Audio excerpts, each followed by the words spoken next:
I'm Charlie Bright of Gold Derby, and today I'm speaking with Joe Lewis, one of the producers of the documentary 100-Foot Wave, as part of Gold Derby's Meet the Experts panels for documentary productions. First question I wanted to ask you is, how long were you and the crew actually around Garrett McNamara filming stuff for this movie? We started shooting in July 2019, and we haven't really stopped shooting since. We're deep into production on season 2 now. We wrapped the first surf season in Nazaré ends March. We wrapped up right around then. We did some interviews after, but from July 2019 to almost right when the pandemic started, we were shooting. You get a lot of amazing views of these people surfing these waves, and these incredible waves that you see people off the coast of Portugal surfing. Were there any safety concerns for the crew that was attempting to get footage of these waves? The people who are shooting from the water, are in every bit the same amount of danger as the surfers. They're truly taking the same risks and as good as the surfers themselves at what they do. A lot of the shooting, we have cameras on the land, we've got drones in the air. It's really only the jet ski cameras that are out there, and the number one concern is just making sure that we stay out of the surfers' way and don't cause any problems there. And then second to that is just how do we get the best images. But we take a lot of care and do it all really safely. And if you've watched the show, the safety is as important to Garrett especially, and most of the other surfers, as anything else. So just entering into that world, we're out there with them to some extent. You become a part of the world, feel the exact same way about safety that they do. No one wants to see anything go wrong out there. Was there it's such an incredible thing that they do, but it feels like there's a lot of work for just a very small amount of time that they're actually surfing. And I'm curious, how do surfers justify doing so much work for an accomplishment that lasts less than a minute, really? I have thought about that a lot. I can only imagine how good it must feel to be in the barrel, to be going down one of those waves. I love my job. There are parts of it where you just feel like you're in the flow. And I love it because that happens to me over a 3, 6, 9, year-long edit period. I can only imagine if you're doing all of that for a few seconds, it just feels outstanding. And, I can tell you just from, just the extreme focus it takes when you're out there, it just really shuts out the rest of the world. I know for a lot of the characters too, it's really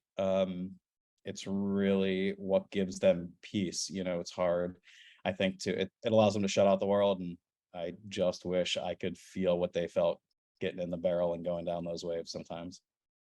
Did you ever get a chance to surf, or is that just something that's not for you? I'm a terrible surfer. I wouldn't call it that. I did get to go out. Garrett took me out on the waves on a jet ski once in the 30, 40-foot day. That was a little choppy. It was terrifying. Maybe the second time I go, I'd have fun. But it's a totally different perspective out there than even the drones and the camera, and it's truly terrifying. So I don't know that I need to go back. One of the interesting things about what this documentary shows outside of the actual surfing itself is the transformation of this very small town in Portugal, Nazaré, to becoming this haven, haven for big wave surfers. And I was wondering, what was the reaction that the locals had in Nazaré to their town going through this transformation? Yeah, I really can't say enough wonderful things about the town, and truly everyone there. You have to remember this was a town, before surfing. It's a huge summer spot, vacation, and then it just shuttered in the winter.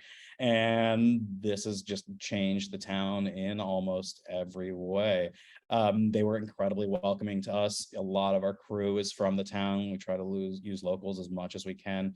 In the second season, there'll be some characters that are local surfers that are joining the show, and the town's just been great, and the effect on it's been amazing to see. And it's amazing when you're there and you've seen videos of the cliff in 2010 and there's no one there, and then last season you just see 10,000 people up there, roads getting shut down. It's impossible to we're doing our best to capture the change in the town, just from Garrett and then everyone to follow him, or Garrett and Nicole. Yeah, what's interesting, especially in the first episode of the series, is seeing a lot of these surfers who, it's generally a stereotype is, surfers that, the surfer things that there's not much upstairs, but you hear them talking about the wave patterns and the conditions in like this trend, in this like 3 mile deep trench that allow for these giant waves to happen. Did you find that that was consistent trait, that a lot of them had this very specific understanding of how these waves work? Yeah, I mean, people always ask me, is Garrett crazy? Are these surfers crazy? And my answer is all the time, I just don't think they are. They're obsessed with safety. I think they love the ocean. I think they know the ocean, in a way, I don't want to assume anything, but that you and I, just can't know it. And I think they're both comfortable out there, and they just have a different relationship with us. And it's not just the surfers, the jet ski pilots, the safety out there. There are people out there doing safety that I know, even if surfers aren't on their team, they just feel better knowing that they're in the water, and it's amazing to watch. And you have so much footage that you used to create 6 episodes of this, but as usual, sometimes stuff lands on the cutting room floor. Was there any story from any of the people that were participating that was really interesting, but you weren't able to include in the series for one reason or another? It's a lot. I mentioned that we started shooting in July 2019, but we were super fortunate that the first 3 years that Garrett and Nicole were in Nazaré, an incredible cinematographer named George Leal was shooting them the whole time. We had lots of footage going back to Garrett before. In the second season of the show, we've shot over 1 million gigabytes, not 1 million hours, but 1 million gigabytes. There is a lot. I can't pick. I don't know if I could pick one particular story, but there's a lot that's left out and that you can't cover. There's surfers out there, brilliant artists at what they do, who just in an effort to get it down to a manageable amount and have characters that you can follow, that you just can't get in there. But any surfer that's out in the water that's making their waves, they're all brilliant, and they could all have an episode, if not more, of their own. Is there what aspect of surfing do you feel you've gained the most appreciation for by being a part of this project? I mean, safety is the first answer to come to mind. Just how much work they put into it.